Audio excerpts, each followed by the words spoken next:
Students in the Round Rock ISD started school virtually today. The district is one of 3 locally who resumed classes.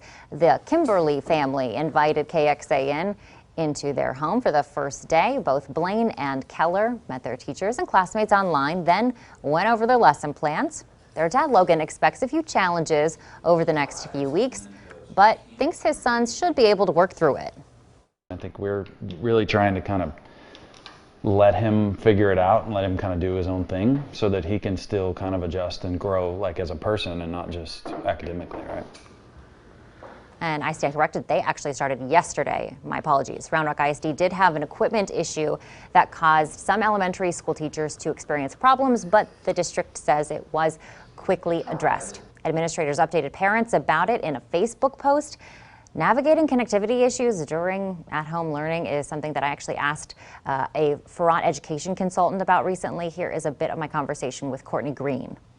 All right, Courtney, thanks for joining us. We want to get straight to it. For a lot of parents, we pay the bill for the internet and expect that it's going to work until it doesn't, of course. What are some tips for not so tech-savvy parents if they're having some connectivity or computer issues?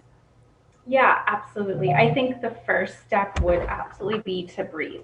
With all of the in-home learning and all of the changes happening, connectivity issues are happening across the country and across the state and across different cities. And so I think from the teacher's perspective, there's a lot of understanding. And so technology can be frustrating for all of us. So I think the very first step would be to breathe. And then there are absolutely some very practical things that families and parents and even students can do to see what's sort of going on with the technology or possibly the internet. The first thing I would do is to determine if you think the issue is actually coming from the device or is it coming from the internet.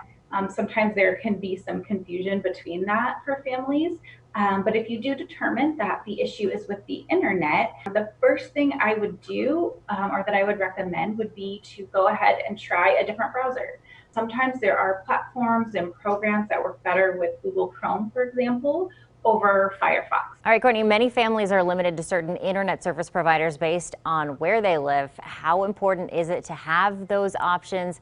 And if options are available, what type of specs should parents be looking for? Absolutely. So having options is ideal. It's going to be super important in this really new season that we're in. And so one thing that parents and families can do is to actually look at getting a Wi-Fi extender or booster that will help. Especially again with multiple kids in the household doing in-home learning.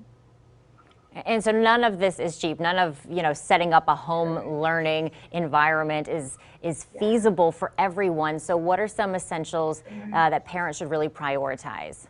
Yeah, absolutely. So the first thing I would do and recommend for parents is to check with the school or the district to see if they are at least providing a laptop, right? If they are not, there are some inexpensive laptops available. A Chromebook, for example, is roughly $200. That can still be extremely expensive for families in this season, but it is a sort of low-grade device that can be used for internet, for webcam, microphone. It's sort of everything built in one, as opposed to finding multiple devices.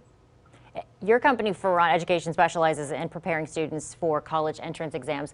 Are virtual lessons a part of that process for you? And if so, what has it been like? Have you been able to make most of them?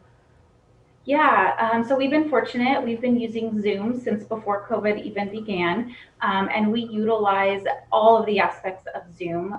We use that for our test prep sessions. We use that for even our college admission consulting meetings. We actually even were able to use it to virtually proctor an online ACT and SAT this spring. It's helpful because we can share screens, we can utilize the whiteboard feature, as well as the annotating feature. So it's been very easy. I'm super thankful that we have this technology to use. That's a lot to navigate through right now. Courtney with Firat Education, thank you so much for joining us. Thank you. You can watch more from our Set for Schools initiative on our website, KXAN.com. Just hover over the News tab and click Set for School. You'll find resources there that are updated daily. They are meant to help parents and students navigate the start of the school year. It's on our website, KXAN.com.